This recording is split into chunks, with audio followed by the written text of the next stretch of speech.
नवी मुंबई व रायगड जिल्ह्यातील ताज्या बातम्या आणि घडामोडींसाठी सबस्क्राईब करा वादळवारा लाईव्ह चॅनल आणि दाबा बेल आयकॉन।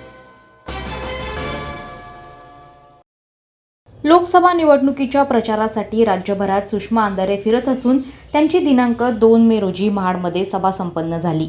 त्यानंतर त्या सकाळी बारामतीकडे रवाना होणार होत्या। त्यांना घेण्यासाठी महाडमध्ये हेलिकॉप्टर आले होते, परंतु सुषमा अंधारे यांना घेण्यासाठी आलेलं हेलिकॉप्टर क्रॅश झालं। सुदैवाने सुषमा अंधारे या हेलिकॉप्टरमध्ये बसण्यापूर्वीच हा अपघात झाला। सुषमा अंधारेंनी आपण सुखरूप असल्याचं म्हटलंय, तर पायलटही सुखरूप आहे। ही बातमी वाऱ्यासारखी पसरल्यानंतर आता विरोधकांनी देखील सुषमा अंधारेंसोबत घडलेल्या प्रसंगानंतर सहानुभूती व्यक्त केली आहे।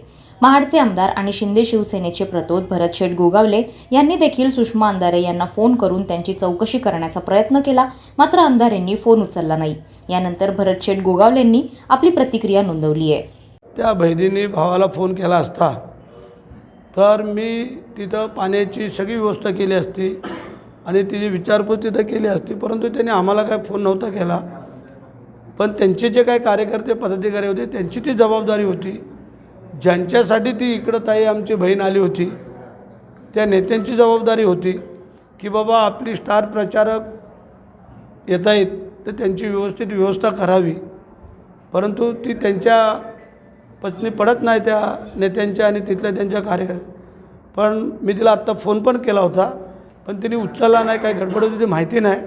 पण मी तिला फोन करून म्हणजे तिला विचारपूस करणार होतो, जशी ती सभेमध्ये माझं बऱ्याचशा वेळेला नाव घेत असते भरत भाऊ म्हणून, आणि तिचं मी अभिनंदन करतो की एका मागच्या मुलाखतीत तिने बोलली, इतर बाकी आमदारांचं नाही सांगत, पण भरत शेठचं जे काय कनेक्टिव्हिटी आहे मतदारसंघात तिची तिने मला दाद दिली, त्याबद्दल तिला धन्यवाद देतो।